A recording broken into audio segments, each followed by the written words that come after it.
இப்போ நான் சொல்ல போகிற இந்த விஷயம் சொல்கிறேன் எனக்கும் புதுசு இல்லை, கேட்குற உங்களுக்கும் புதுசு இல்லை. சொல்லப்போனால் எனக்கு இந்த விஷயத்தை பற்றி பேசுறதுக்கு இன்ட்ரெஸ்ட்டே கிடையாது. ஆனால் நிறைய பேர் வந்துட்டு இந்த வீடியோ அனுப்பிச்சு பேசுங்க உங்களோட கருத்தை சொல்லுங்க அப்படின்னு சொல்லிட்டு கேட்டிருந்தீங்க. ஃபர்ஸ்ட் இந்த ஆடியோ கேளுங்க, நிறைய பேர் கேட்டிருப்பீங்கன்னு நினைக்கிறேன். டேய், நீ யார் என்னன்னு தெரியாது. இப்போ ஒழுங்கா நீங்க வந்துட்டேன்னு வச்சுக்கோ, எதுவுமே கிடையாது, பிரச்சனை இல்லை, முடிஞ்சோம். அப்படி இல்லைன்னு வச்சுக்கோ, நீ இன்னும் 10 வருஷத்துக்கு அவனை நீ சித்தால அந்த நரக வேதனை அனுபவிக்க முடியும். எப்படினாலும் நீ எங்க இருந்தாலும் உங்களை நிம்மதியாக இருக்க விட மாட்டேன். ஏதோ சும்மா நீ யார் இருந்து என்னன்னு தெரியாம பாட்டு அசால்ட்டா தூக்கிட்டு போயிருக்க. அவன் இருக்கடா, ஆனால் நீ இப்போ தப்பு நானும் அவனை விட்டேன்னு வச்சுக்கோ, ஆனால் நீ அடுத்த 4 மாசம் இல்லை அடுத்து வரப்போற வருஷம் ஃபுல்லாக நீ அனுபவிப்ப. அது எப்படி என்னன்றது உனக்கே தெரியும். பின்னாடி நீ யாரை என்ன நினைச்சு நீ தூக்கியிருக்க, இந்த மாதிரி டைட்டில் தூக்கியிருக்க, எல்லாம் எனக்கு தெரியும். நிறைய இன்னும் கொஞ்ச நாள் கழிச்சு நீயும் அவ்வளோ போயிட்டீங்களா, இந்த மாதிரி இருங்க. கொஞ்ச நாள் கழிச்சு ஒவ்வொரு அடியாக வரப்போ தான் உங்களுக்கு தெரியும். ஒன்று உங்கள் அப்பா உங்கள் அத்தா அப்புறம் நீங்கள் 2 பேர் எல்லாத்தையும் சும்மா மாட்டேன். உன்னை நான் எப்படினாலும் தேடி கண்டுபிடிச்சாலும் ஒன்று நீ எவ்வளோ நரக வேதனை எடுக்கணும் அவ்வளோ நரக வேதனை. ராமச்சந்திரன் அப்படிங்கிற பையன் வேற ஒரு சாதியில் இருக்கக்கூடிய பெண்ணை வந்துட்டு காதலிச்சு சாதி மாற்று திருமணம் பண்ணதுனால இந்த ஒரு ஆணவ கொலை நடந்திருக்கு.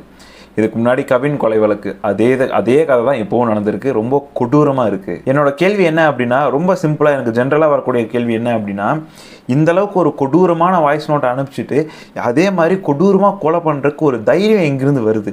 இதுக்கு முன்னாடி நடந்த கொலைகளை பற்றியெல்லாம் வந்துட்டு அவனுக்கு தெரியாமல் இருந்திருக்குமா, இல்லை அந்த கொலைகளுக்கு வந்துட்டு சரியான தண்டனை கிடைக்கல, நம்மளை என்ன பண்ணிடுவாங்க, நம்மள தூக்குலியாக போட்டுருவாங்க அப்படிங்கிற ஒரு தைரியம் தான் அவனை வந்துட்டு அடுத்த கொலை பண்ணுறக்கோ இல்லை வந்து வேற ஏதாவது இந்த மாதிரி சம்பவம் நடக்கிறதுக்கு ஒரு தூண்டுதலாக இருக்கோ அப்படின்னு நான் பார்க்குறேன். நான் ஓப்பனாகவே சொல்கிறேங்க, கவின் கொலை வழக்கு நம்ம எத்தனை பேர் ஞாபகம் வச்சுருக்கோம்? அடுத்தடுத்த விஷயத்தை பார்த்துட்டு போயிட்டோம். இப்போ இதுவும் அதே மாதிரி தான், அடுத்த பிக் பாஸ் பார்த்துட்டு போயிடுவோம்.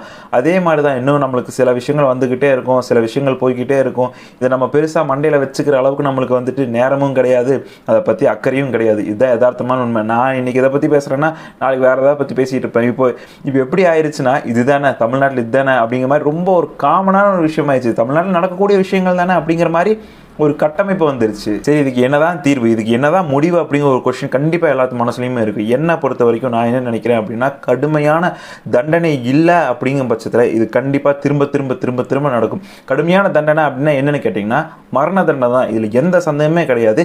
இப்படி ஆணவ கொலை பண்ணுறேன் பண்ணிட்டான் அப்படின்னு தெரிஞ்சது அப்படின்னா அவனுக்கு எந்த ஒரு இதுவுமே இல்லாமல் மரண தண்டனை கொடுக்குற வரைக்கும் இந்த கொலைகள் திரும்ப நடக்கத்தான் செய்யும். இதை தாண்டி நீங்கள் வேறு என்ன தண்டனை கொடுத்தாலுமே எனக்கு ஈடாகுமா அப்படின்னு எனக்கு தெரியல. அதாவது சாதி வெறி பிடிச்சி கொலை பண்றவனுக்கும் பாலியல் வன்கொடுமை பண்றவனுக்கும் ஒரே தண்டனை மரண தண்டனை மட்டும்தான். அதுல வேற எந்த சந்தேகமும் கிடையாது என்னை பொறுத்த வரைக்கும். இதை பத்தி நீங்க என்ன நினைக்கிறீங்க அப்படிங்கறத கமெண்ட் பாக்ஸ்ல சொல்லுங்க.